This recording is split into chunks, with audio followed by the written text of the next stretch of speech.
Clasificación A. Apto para todo público.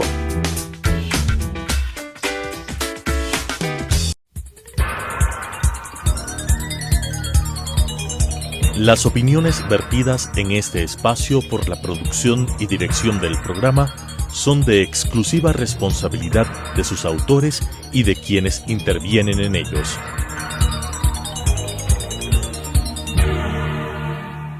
Telesucesos Canal 29 presenta Enfoques, pensamiento libre y crítico.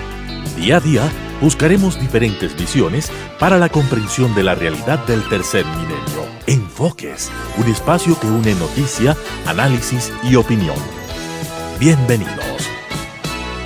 Gracias por estar con nosotros en esta nueva entrega de Enfoques. El día de hoy tenemos como invitado al economista José Orellana. Él es analista, participa en diferentes medios, es graduado de la Escuela de Negocios de Darden de la Universidad de Virginia y socios de diferentes firmas ecuatorianas de estrategias, finanzas y asesoría. En su último artículo de Primicias escribe sobre estrategias en tiempos inciertos que generan valor. ¿Cómo entender esto, José Javier, cuando vivimos realmente los tiempos de las incertidumbres, pero cómo buscar estrategias que generen valor, tanto a nivel de imagen por un lado, pero también a nivel empresarial? Bueno, a ver, en general la estrategia se basa en la creación de una posición económica superior que devenga de un valor empresarial más grande, tanto sea a nivel personal como, o sea, dependiendo de lo que tú consideres valor, ¿no? Si tú deseas una vida con mucha paz o con mucho dinero, etcétera, son distintas circunstancias. En valor empresarial va hacia que la empresa valga más. ¿Qué es lo que nos está sucediendo a nosotros? Bueno, hemos estado con extrema incertidumbre porque, por ejemplo, tuvimos pandemia por 2 años, una guerra Ucrania de Rusia que causó una serie de malestares, el paro indígena que viene a pasar de casi a los 2-3 años del anterior, ¿no? De un problema que el primer paro indígena fue en la época de Rodrigo Borja, o sea, este es un problema que venimos arrastrando, y encima el costo de todo lo que se ha endeudado el país, de los problemas que no se han resuelto y que el país realmente es un porcentaje pequeño, un 25% que realmente lleva todo el peso económico. Porque, por ejemplo, esa es la cantidad de gente que paga impuestos. O sea, sí, en el IVA paga casi todo el mundo algo, pero realmente cuando tú sumas y restas el peso mayoritario, un 80% cae en ese 20-25% de la población. Y están en este momento sufriendo distintos ataques, porque hay cosas que suben. Por ejemplo, hoy día ya se anunció que los vehículos van a ser más caros, que la Asociación de Vehículos está diciendo que los vehículos han subido 10%, pero hemos tratado de mantenerlo en menos para que no sufra el cliente, pero ya no alcanzamos. Entonces, vamos a tener que subir ahora los del 23, ¿no? Es decir, a partir del 23 suben. Es decir, a partir de ahora. Recuerda que los vehículos vienen en agosto, ya vienen los del 2023. Los del 2023. Ahora, ¿cómo entender y cómo buscar estrategias para lidiar con esta incertidumbre permanente? ¿A nivel personal o a nivel empresa? A nivel nacional y a nivel personal, porque a veces uno habla mucho de empresas, pero es interesante aterrizar en la población como tal. Si pensamos, la pandemia, ahora aparece un nuevo virus en la provincia de Tucumán que dicen que puede ser más agresivo que el COVID, ya no viene de la China, viene de América, vemos la viruela del mono, o sea, es un mundo de incertidumbres. La guerra de Ucrania indudablemente nos golpea porque de pronto el aceite sube, no hay materia prima, quienes trabajamos con impresiones, no hay papel, hay crisis de contenedores, o sea, es la suma de cosas que al final involucra a toda la población. Sí, no, a ver, primero tenemos que definir, ¿no? Por ejemplo, el riesgo es cuando tú puedes definir los estados probables y dar una probabilidad de esos estados probables.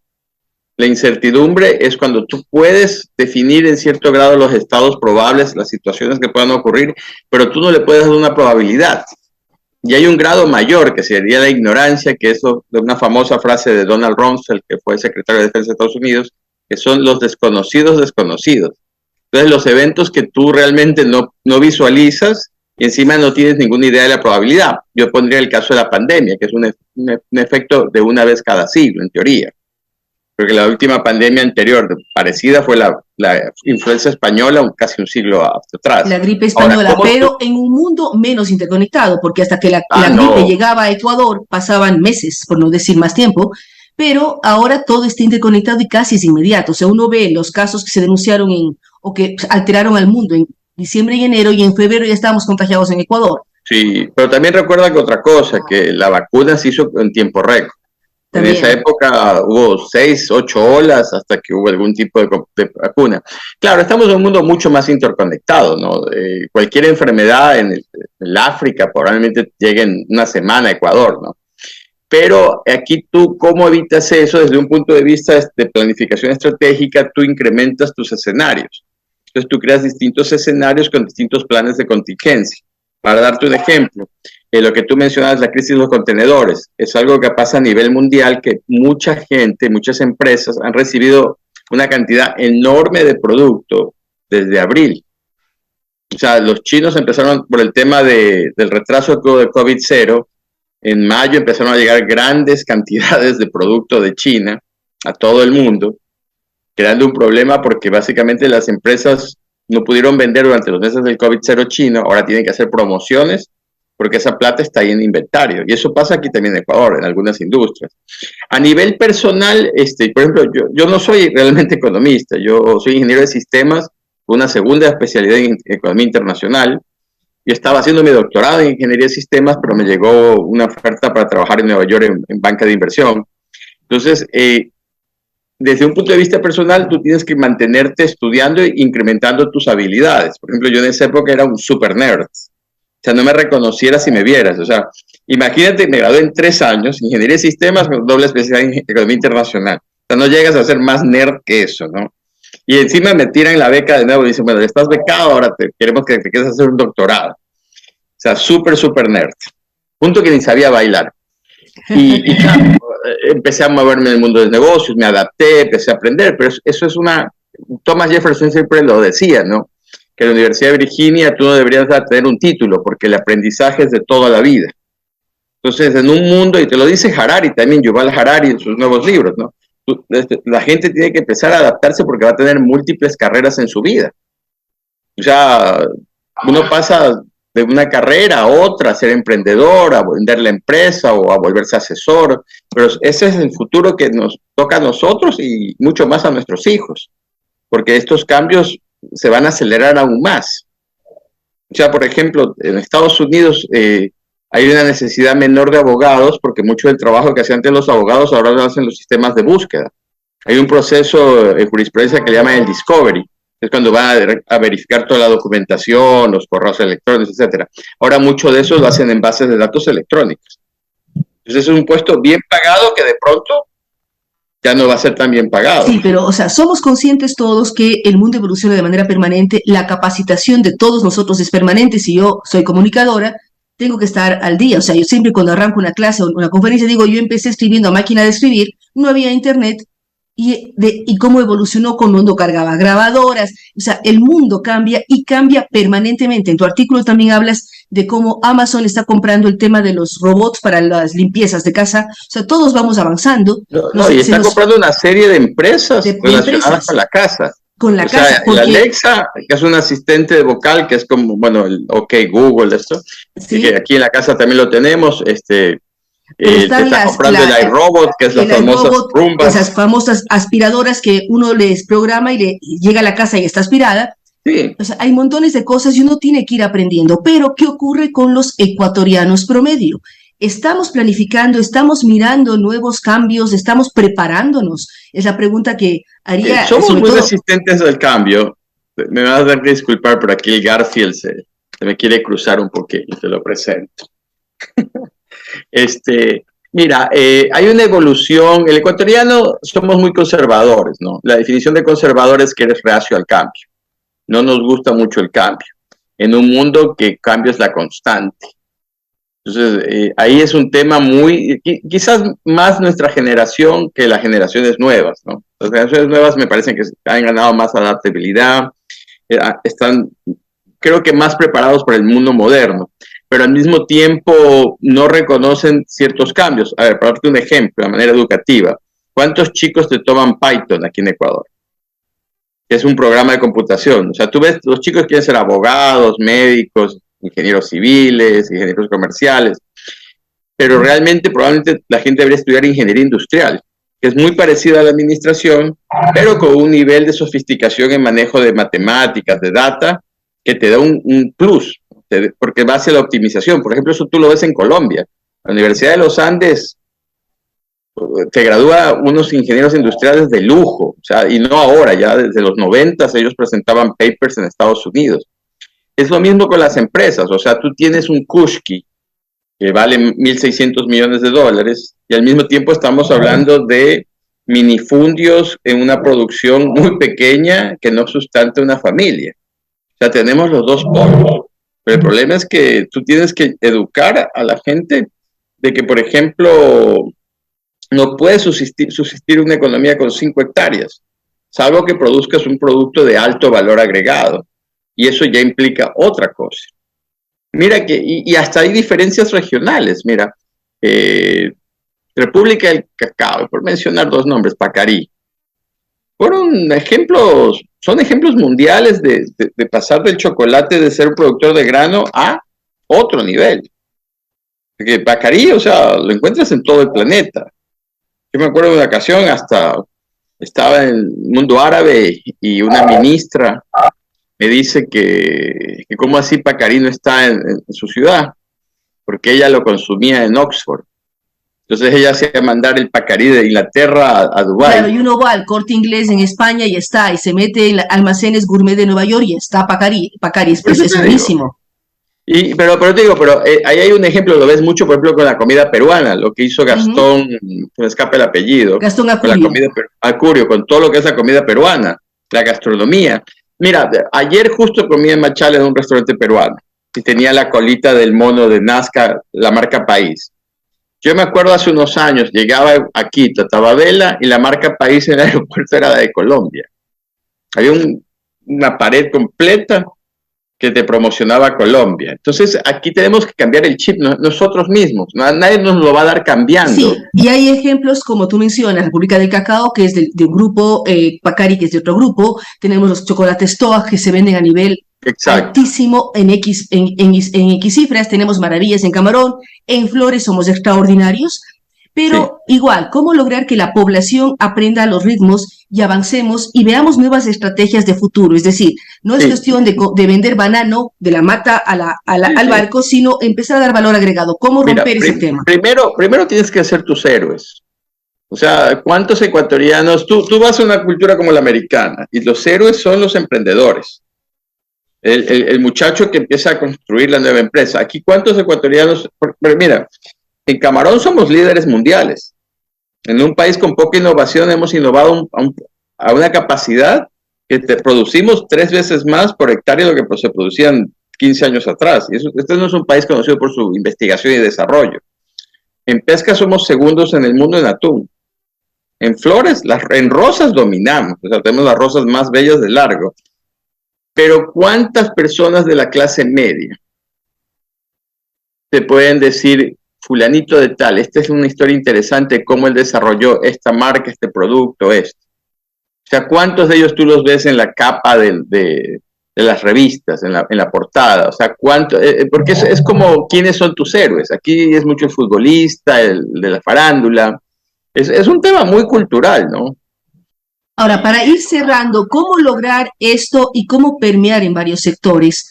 ¿Cómo lograr que los ecuatorianos aprendamos a mirar el futuro, no como el mañana, sino el 5, el 10 años, mirar a largo plazo e ir buscando estrategias en planificación? ¿Cómo lograrlo ya para ir terminando? Mira, lo primero que yo pienso es el tema de saber que podemos hacerlo.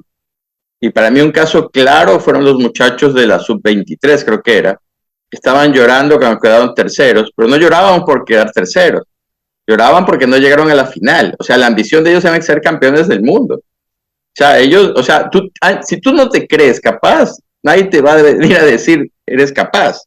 Entonces, esto es una cuestión también muy psicológica de la población. O sea, los héroes deportivos, los héroes económicos, las historias de éxito, decirle a todos los muchachos, mira, tú sí puedes. Y también colaborar, no solo en la parte de construir historias, de crear quizás campamentos de programación, sino también dar facilidades, porque tenemos un problema bastante serio en lo que corresponde al racismo, ¿no? país todavía es bastante racista. O sea, hay una diferenciación. Sí, pero también, más que eso, yo hablaría de un problema de autoestima. ¿Cómo hacer que el ecuatoriano se sienta capaz de ganar en la sub-23 o como Richard Carapaz, estar coronado, como la señorita Dahomes, llegar a la... Sí. Estamos hablando de personas de extracción popular, no estamos hablando de una ni clase media ni media alta. Pero mira que dos de ellas son colombianas, o sea, son ecuatorianas de origen colombiano. Son ecuatorianas. Sí, pero son ecuatorianas igual. Claro, o sea, pero el colombiano te tiene una actitud muy ganadora. O sea, lo que te digo es, vienen de una familia con una actitud, el colombiano es vendedor, o sea, ellos se venden. Sí, pero bueno, Carapaz es carchense, y si uno piensa en Jefferson Pérez, sí, es cuencano. Sí. O sea, tampoco podemos decir Carapaz, porque son de origen colombiano. Totalmente de acuerdo, pero ahí viene el tema de popularizar esas historias. O sea, cuando convertir a todo el mundo en un potencial embajador de ganar. O sea, no todos van a ganar, pero al mismo tiempo la gente tiene que aprender a tomar más riesgo, a mostrar que puede ser capaz. Aquí a veces, mira, nuestra misma calidad de servicio a veces lo demuestra. La gente no está pensando mucho en exigirse a sí misma, ¿no? Y eso va también en parte por los líderes empresariales. ¿Qué tanta capacidad tú le das a la persona que demuestra iniciativa? Bueno, sí, pero iniciativa, hay que poner ganas en cualquier cosa que uno haga, sea propia, sea el trabajo, estar enamorado de su trabajo y avanzar. Ahora, cerrando este tema, José Javier, ¿qué recomendaciones podemos dar? Hay que mejorar la autoestima, hay que capacitarse permanentemente, pero ¿cómo decir a la mayoría de ecuatorianos hacia dónde deberían planificar su futuro, cómo mirarlo y de manera positiva, no pensar en el por pobrecitos nos van a dar un bono y por pobrecitos nos tienen pena? No, hay que tener actitud de emprendedor, de ganador y de luchador, no que me digan pobrecito. Yo admiro mucho a los otavaleños. Yo me he encontrado otavaleños en Berlín, en Tokio, en Seúl, hablando 4 o 5 idiomas, vendiendo la cultura. O sea, es una etnia comercial, agresiva y con mucha autoconfianza. O sea, ellos se creen en sí mismos su capacidad de salir a vender su cultura al mundo. Este también tiene bastante autoconfianza. Pero por eso le pusimos Garfield. Aquí lo que yo sí creo es que en parte esto viene también hasta por la programación lo que tú ves, de lo que tú consumes como productos, ¿no? Como productos educativos, como el arte. También viene por los temas de culturales, de cómo te guían, ¿no? Nosotros somos un país que a veces la gente te dice no se puede, pero deberían decirte no, sí, inténtalo. Y si fallas, bueno, lo vuelves a intentar. Entonces es bastante complicado. Yo viví mucho tiempo afuera, o sea, en cierta manera yo he vivido 28 años fuera del Ecuador, que me ha cambiado mucho la perspectiva. Veo el Ecuador un poco, quizás hasta con ojos de extranjero, de que a veces la gente se restringe en su proceso de crecimiento. Porque ahora la información está en el Internet en todos lados. O sea, la información está al alcance de un clic. Entonces, lo que José Orellana nos dice con su conocimiento como asesor, como ingeniero en sistemas, pero también con su especialidad en economía, es decir si se puede, poner todas las ganas y no ponernos límites a nosotros mismos en las posibilidades de emprendimiento, de crecimiento. Uno puede equivocarse, pero de esas equivocaciones sacar fortalezas también. Así es que, gracias a José. Te doy rapidito, mira, tú tienes Coursera, que tiene cientos de cursos. Tienes cursos de Harvard como 200, vi el otro día, que están online. O sea, hay tantos cursos, universidades españolas, universidades en Ginebra. Sí, y vemos el éxito, por ejemplo, de la Universidad Internacional de La Rioja, de UNIR, que es una universidad 100% online. Y eso facilita. Pero la gente no te lo hace. O sea, la gente está ahí, pero prefieren ver YouTube y ver gatitos en TikTok. Mira, es una cuestión muy cultural, te digo. O sea, la información está ahí. Justo esta mañana por eso, en la entrevista del especialista José Orellana estamos viendo gatito en la espalda. Así es que esperamos que eso también sea. Gracias a José Javier, gracias a usted que nos ha acompañado. El punto es poner ganas en lo que hacemos, tener expectativas, pensar en crecimiento, pensar en mejorar y saber que somos capaces, cada uno de nosotros, de ir hacia adelante, de aprender permanentemente y de poder prosperar. Así es que nuevamente gracias a José Orellana y a ustedes que nos han acompañado el día de hoy aquí en Enfoques. Nos vemos en una semana más. Las opiniones vertidas en este espacio por la producción y dirección del programa son de exclusiva responsabilidad de sus autores y de quienes intervienen en ellos.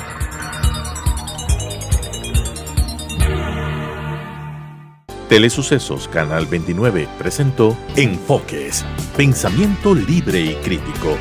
Día a día buscaremos diferentes visiones para la comprensión de la realidad del tercer milenio. Enfoques, un espacio que une noticia, análisis y opinión.